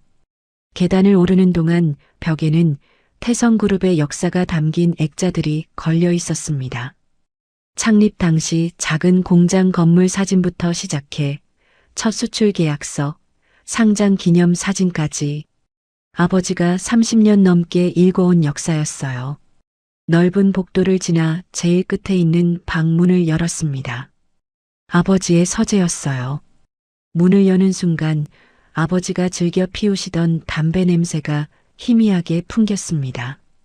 책장 가득 꽂힌 책들은 경영학, 역사, 철학 서적들이었어요. 아버지는 평생 공부하셨고 늘 책을 가까이 하셨습니다. 커다란 책상 위에는 서류들이 정돈되어 쌓여 있었고 책상 옆 작은 탁자에는 아버지가 마시시던 위스키 잔이 그대로 놓여 있었어요. 벽에 걸린 태성그룹 초창기 사진에는 젊은 아버지가 직원들과 함께 웃고 있었습니다. 그때는 직원이 10명도 안 되는 작은 회사였어요. 이결은 사진을 보며 가슴이 뭉클해졌습니다. 아버지는 정말 대단하신 분이셨어요. 혜원에게 말했어요. 아무것도 없는 상태에서 이 모든 걸 읽으셨죠. 모든 것이 아버지가 살아계실 때 그대로였습니다. 이결은 아버지의 책상 앞에 섰어요. 책상 위에는 아버지가 마지막으로 쓰시던 만년필이 그대로 놓여 있었습니다. 아버지, 제가 지켜낼게요. 아버지가 만드신 이 모든 것을요. 이결은 책상에 앉아 만년필을 집어들었어요. 무게감이 손에 전해졌습니다. 최 상무는 서재 문 밖에 서서 이결을 지켜봤어요. 그의 얼굴에는 안도와 감격이 뒤섞인 표정이 떠올랐습니다. 회장님, 이결이가 돌아왔습니다. 이제 걱정 놓으셔도 됩니다. 최 상무는 속으로 서 회장에게 말했어요. 그는 복도 창문 밖을 내다봤습니다. 저택을 뒤덮고 있던 어둡고 무거운 기운이 서서히 걷히는 것 같았어요. 정의가 승리한 오늘, 태성가에는 다시 빛이 돌아오고 있었습니다. 1시간쯤 지나 이결은 서재에서 나왔어요. 혜원은 복도 의자에 앉아 조용히 기다리고 있었습니다. 복도 창문 밖으로는 저택 정원이 내려다 보였어요. 오래 기다렸죠? 아니요. 괜찮아요. 정원이 정말 아름답더라고요. 혜원은 창밖을 가리키며 말했습니다. 이결도 창가로 다가가 정원을 내려다봤어요. 분수대 옆에는 장미 정원이 있었고 저 멀리에는 작은 연못도 보였습니다. 어머니가 가꾸시던 정원이에요. 어머니가 돌아가신 후에도 아버지는 정원사를 고용해서 계속 관리하셨죠. 이결의 목소리가 조용했어요. 혜원은 이결의 어깨에 손을 올렸습니다. 좋은 분이셨나 봐요. 네. 정말 좋은 분이셨어요. 이결은 혜원의 손을 잡고 계단을 내려갔어요. 1층 거실에 도착한 이결은 혜원을 거실 중앙으로 안내했습니다. 창문 너머로 아름다운 정원이 한눈에 들어왔어요. 혜원 씨, 이결이 진지한 표정으로 혜원을 마주봤습니다. 이곳은 이제 당신의 집이에요. 혜원은 깜짝 놀라 고개를 저었어요. 무슨 말씀이세요? 저는 그냥 당신이 저를 살렸어요. 아무 조건 없이 아무 대가 없이 목숨을 구해줬어요. 이결의 목소리는 떨리고 있었습니다. 제가 가진 전부를 드려도 그 은혜를 갚을 수 없어요. 하지만 최소한 당신이 이 집에서 제 곁에서 편히 지낼 수 있게 하고 싶어요. 혜원의 눈에서 눈물이 흘러내렸어요. 저는 돈 때문에 당신을 구한 게 아니에요. 알아요. 그래서 더 감사한 거예요. 이결은 혜원을 꽉 껴안았습니다. 혜원도 이결을 안으며 조용히 울었어요. 두 사람은 한동안 그렇게 서로를 안고 있었습니다. 거실 한쪽에서 지켜보던 김 집사와 가정부들도 눈물을 훔쳤어요. 최상무는 멀찍이 떨어져서 두 사람을 바라보며 미소 지었습니다. 이결아, 정말 잘했어. 내 아버지도 기뻐하실 거야. 저녁 무렵 저택 정원에는 따뜻한 석양빛이 내려앉았어요. 그 전에 이결은 혜원과 함께 저녁 식사를 했습니다. 넓은 식당 테이블에는 김 집사가 정성껏 준비한 음식들이 차려져 있었어요. 갈비찜, 생선구이, 나물 반찬들, 그리고 따뜻한 된장찌개까지. 혜원은 고급스러운 식기들을 보며 어색해했어요. 제가 이런 데서 밥을 먹어도 되나요? 당연하죠. 여긴 이제 혜원 씨 집이에요. 이결은 혜원의 그릇에 갈비찜을 덜어주었습니다. 맛있게 드세요. 혜원은 한 입 먹고 눈을 크게 떴어요. 정말 맛있어요. 김 집사님이 30년 넘게 우리 집 음식을 책임지셨어요. 아버지가 가장 좋아하시던 분이죠. 식사를 마친 두 사람은 거실을 지나 정원으로 나왔습니다. 이결과 혜원은 정원 벤치에 나란히 앉아 있었어요. 앞으로 어떻게 하실 거예요? 혜원이 물었어요. 회사를 정상화해야죠. 박춘숙이 망쳐놓은 걸 다시 바로잡고 직원들의 사기를 회복시켜야 해요. 이결은 정원의 느티나무를 바라보며 말했습니다. 그리고 아버지가 하시려던 일들을 이어가고 싶어요. 사회공헌 사업, 중소기업 지원, 청년 일자리 창출. 이결은 잠시 말을 멈추고 혜원을 바라봤어요. 그리고 혜원 씨처럼 힘들게 사는 사람들을 위한 재단을 만들고 싶어요. 배달 노동자, 일용직 근로자, 소상공인들을 지원하는 프로그램을요. 혜원의 눈이 반짝였습니다. 정말요? 네. 혜원 씨가 저를 구해주지 않았다면 저는 그런 사람들의 고통을 이해하지 못했을 거예요. 단칸방에서의 한 달이 제 인생을 바꿔놨어요. 혜원은 이결의 손을 잡았어요. 제가 도울게요. 제가 할 수 있는 일이 있으면 뭐든지요. 혜원 씨는 이미 충분히 해주셨어요. 아니에요. 이제 시작이에요. 혜원은 환하게 웃었습니다. 두 사람은 석양을 바라보며 조용히 앉아 있었어요. 저택 앞 철문 너머로는 새로운 세상이 펼쳐져 있었고 이결과 혜원은 함께 그 세상으로 나아갈 준비가 되어 있었습니다. 복수는 끝났고 정의는 승리했으며 사랑은 시작되고 있었어요. 느티나무 가지 위에서 새 한 마리가 지저귀며 날아올랐습니다. 1년이 흘렀습니다.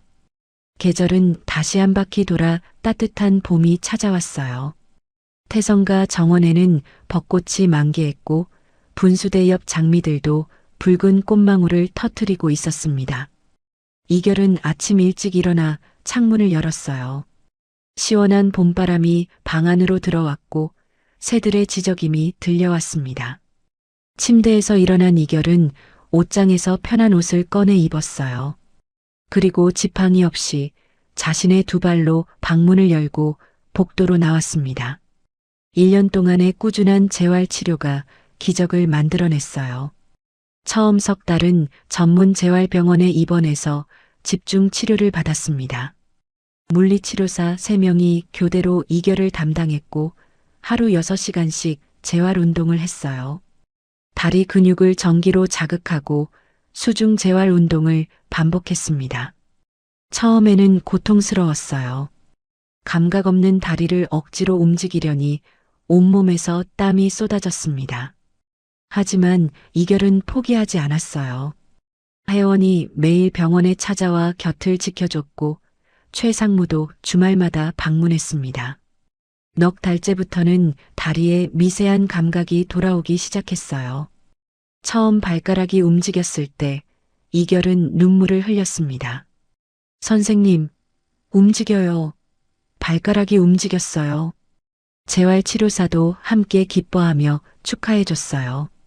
6달째부터는 평행봉을 잡고 걷는 연습을 시작했고 9달째에는 지팡이 하나로 걸을 수 있게 되었습니다. 그리고 지금 1년이 지난 오늘 이결은 지팡이 없이도 천천히 걸을 수 있게 되었어요. 물론 아직 완벽하지는 않았습니다. 오래 걸으면 다리가 아팠고 빠르게 뛰지는 못했어요. 하지만 스스로 걷는다는 것, 그것만으로도 충분한 기적이었습니다. 계단을 천천히 내려가 1층 거실에 도착한 이결은 주방으로 향했어요. 주방에서는 혜원이 아침 식사를 준비하고 있었습니다. 벌써 일어나셨어요? 혜원이 돌아보며 환하게 웃었어요. 1년 동안 혜원도 많이 달라져 있었습니다. 거친 손은 여전했지만 얼굴에는 생기가 돌았고 옷차림도 단정해졌어요. 혜원은 더 이상 배달 일을 하지 않았습니다. 대신 이결이 설립한 희망나눔재단의 실무 책임자로 일하고 있었어요. 배달 노동자, 소상공인, 저소득층 가정을 지원하는 일을 맡았습니다. 혜원은 누구보다 그들의 어려움을 잘 이해했고 진심으로 그들을 도왔어요. 오늘 재단 방문 일정 있으시죠? 혜원이 물었습니다. 네, 오전 10시에 신규 장학생 면담이 있어요. 15명 만날 예정이에요. 이결은 식탁에 앉으며 대답했어요. 혜원이 따뜻한 커피와 샌드위치를 내왔습니다.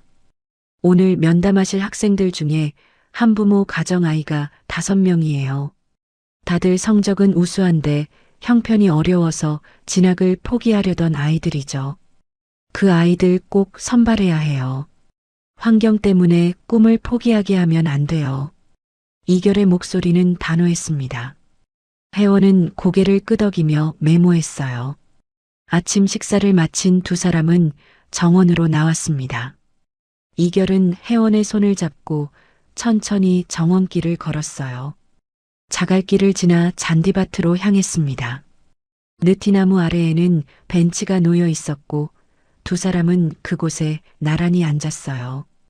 1년 전 오늘이 무슨 날인지 아세요? 이결이 물었습니다.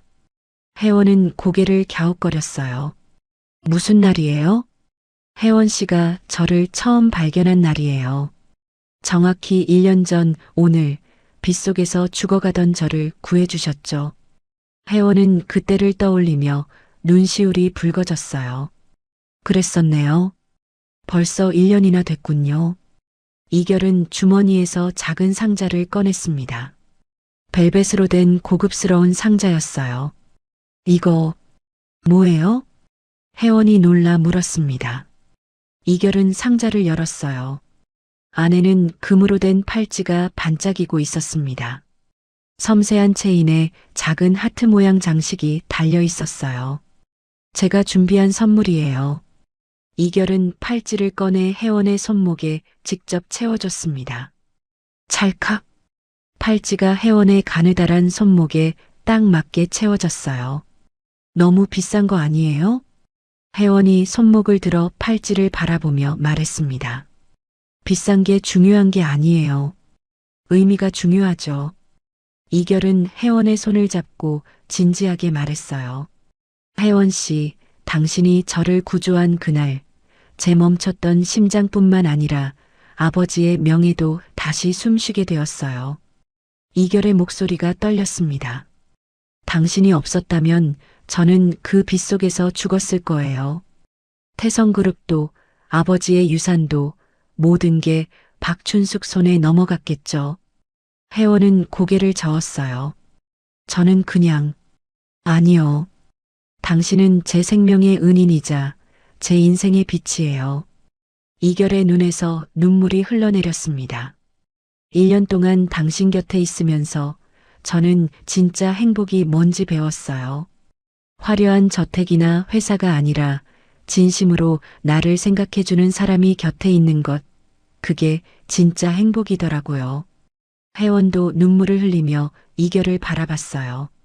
저도 당신 덕분에 다시 살게 됐어요. 민우를 잃고 5년 동안 죄책감에 시달렸는데 당신을 살리면서 저도 치유됐어요. 혜원은 이결의 어깨에 머리를 기댔습니다. 당신이 걷는 모습을 볼 때마다 기적 같아요. 처음 발견했을 때는 정말. 혜원은 말을 잇지 못하고 울먹였어요. 이결은 혜원을 꽉 안아주었습니다.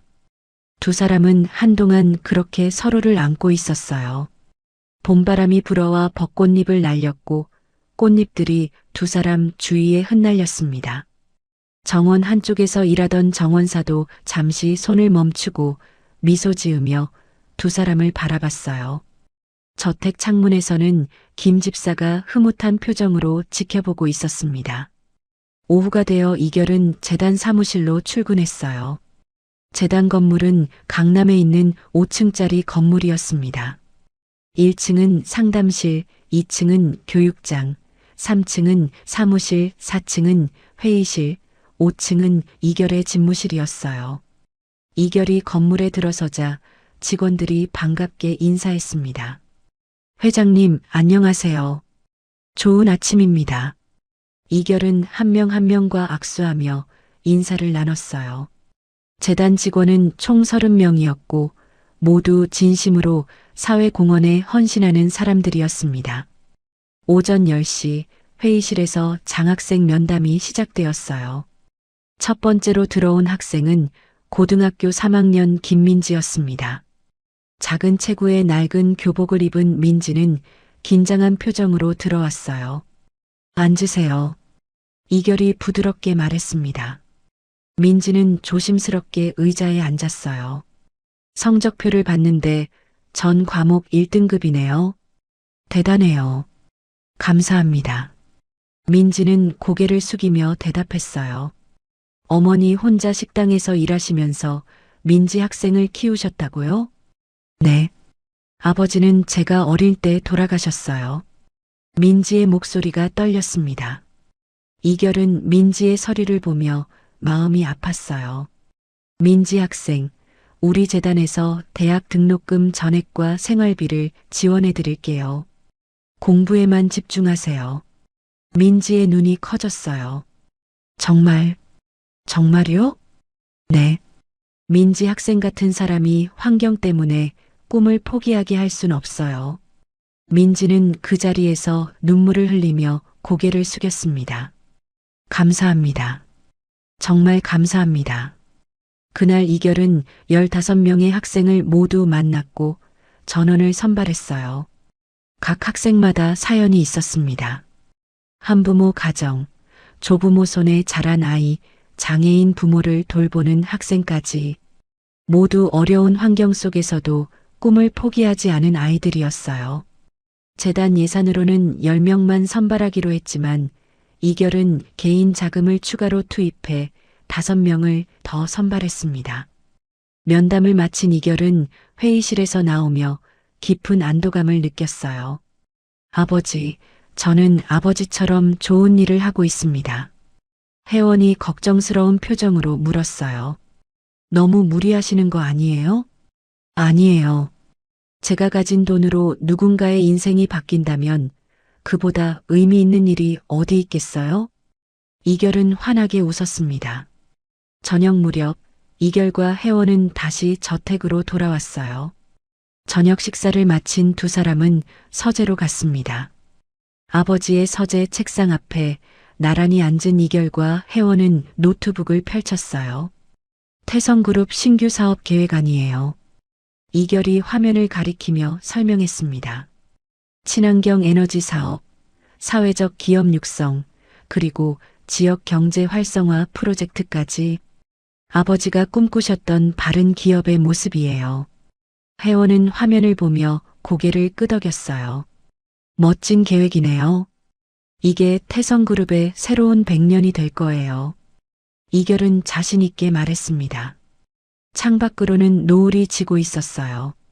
붉은 노을빛이 저택 전체를 물들이고 있었습니다. 정원의 나무들도 분수대도 모두 황금빛으로 빛나고 있었어요. 이결은 창밖을 바라보다가 혜원을 돌아봤어요. 혜원 씨, 네.